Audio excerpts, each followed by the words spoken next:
Existe uma linha tênue entre gênio e loucura. Lelouch Lamperoud cruzou uma linha conscientemente, não por acidente, não por desespero, mas por escolha estratégica.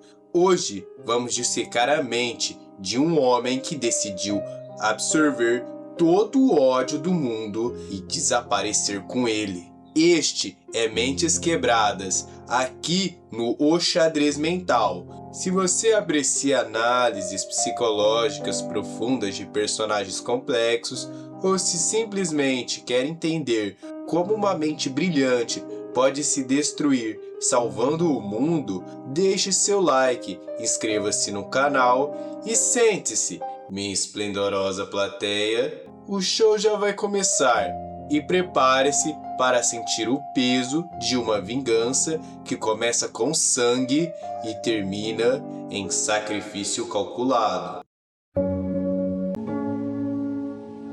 You will live on, always wearing that mask, serving as a knight for justice and truth.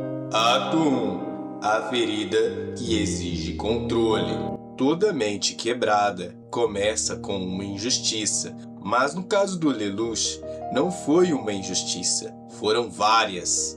A mãe assassinada Marianne, morta em circunstâncias obscuras, enquanto o sistema imperial fingiu investigar.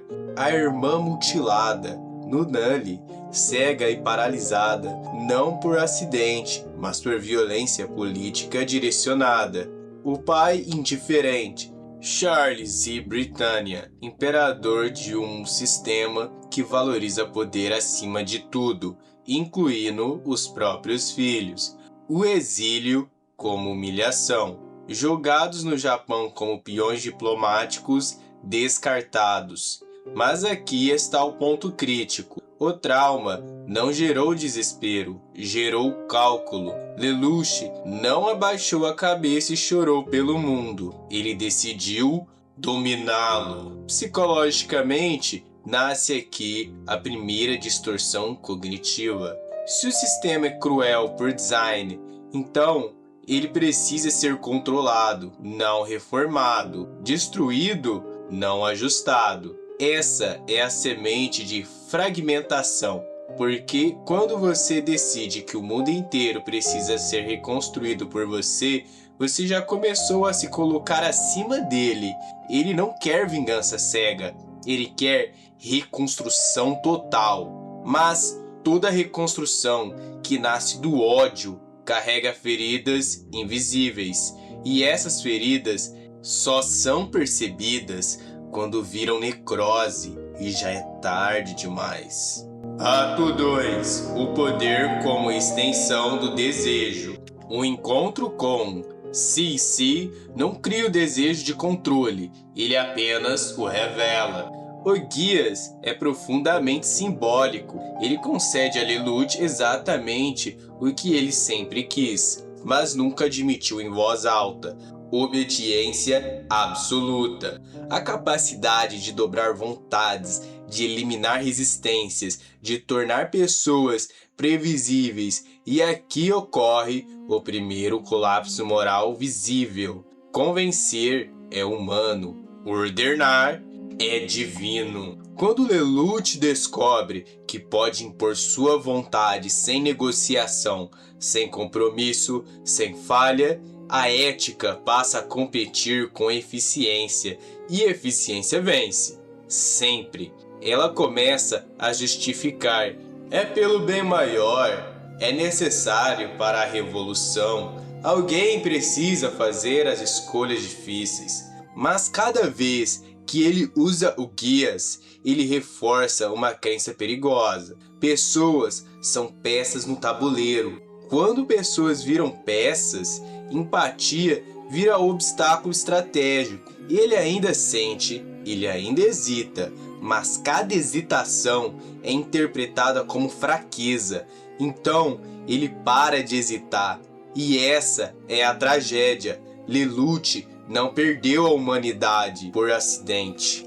Ele a sacrificou metodicamente, porque no cálculo dele, salvar Nunnally e destruir Britannia valia qualquer preço, inclusive o preço de si mesmo. Ato 3. A dissociação. Lelouch versus Zero. Zero nasce como máscara, uma ferramenta, um símbolo, uma persona estratégica para liderar sem expor Lelouch, mas símbolos têm vida própria. E Zero cresce. Essa é a ruptura central. Lelouch divide a própria identidade em dois. Lelouch Lamperoud, o irmão protetor, o estudante, o humano vulnerável. E Zero, o revolucionário implacável, o estrategista frio, o símbolo que não pode falhar. O problema psicológico da dissociação funcional é simples. Quanto mais o símbolo aparece, mais o humano desaparece. Ele começa a tomar decisões que Lelouch nunca tomaria. Sacrificar aliados, manipular amizades, aceitar mortes colaterais como custo necessário, a cada decisão o afasta daquilo que dizia proteger. Shirley morre e ele chora, mas continua.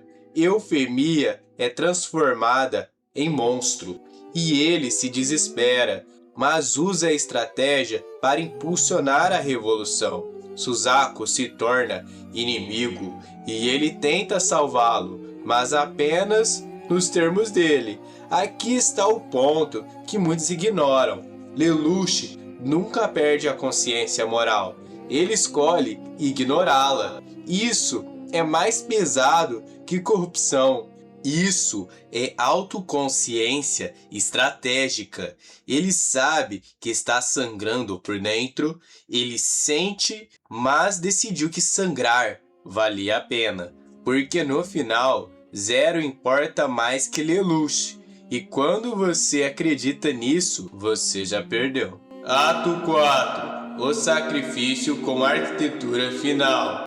Quando Lelouch entende que o ciclo de ódio não pode ser quebrado pela vitória, ele faz a escolha definitiva. Ele se torna o tirano absoluto, não por descontrole, não por corrupção de poder, mas por planejamento. O Zero Requiem não é redenção emocional, é engenharia política. Lelouch observa o mundo e percebe algo brutal. A humanidade precisa de um inimigo comum para se unir. Então, ele oferece ele mesmo. Ele centraliza o ódio, concentra o medo, assume a figura do demônio imperador. E então se permite ser destruído publicamente, simbolicamente, definitivamente.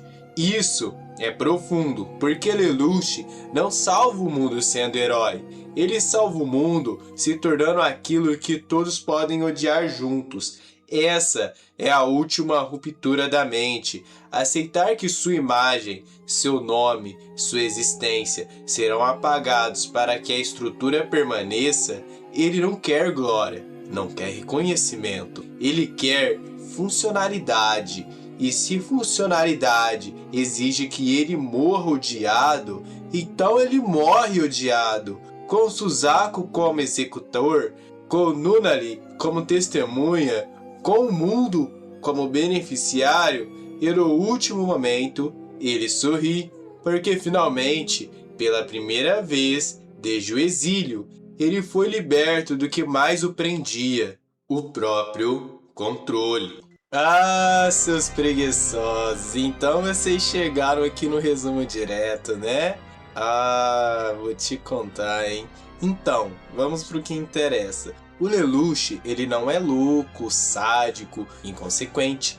Ele é um estrategista que acreditou que poderia carregar o peso da humanidade sozinho nas costas. E ele pagou o preço ainda. Qual que é a sua fraqueza? Orgulho, controle, isolamento.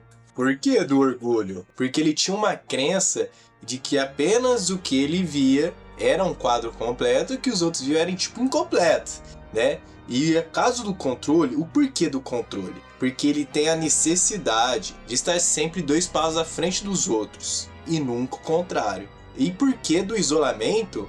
Porque ele tem a incapacidade de confiar plenamente em qualquer pessoa. Ele acha que só ele pode fazer aquilo. Qual que é a sua grandeza?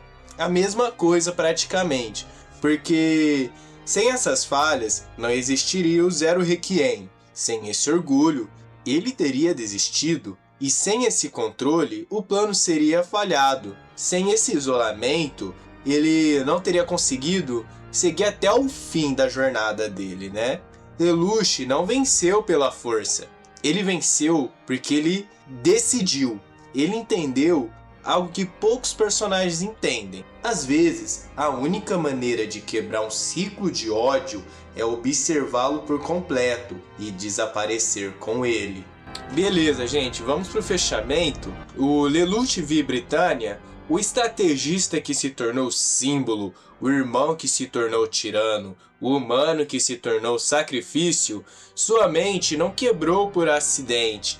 Ele foi meticulosamente desmontado, peça por peça, o nome de um objetivo que ele acreditava valer qualquer custo. E no final, talvez valesse. Deixa nos comentários, Lelouch foi herói ou vilão? Ou algo que transcende essa dicotomia? Esse foi Mentes Quebradas, aqui no O Xadrez Mental. E lembre-se, no xadrez mental, a peça mais perigosa é aquela que aceita ser sacrificada.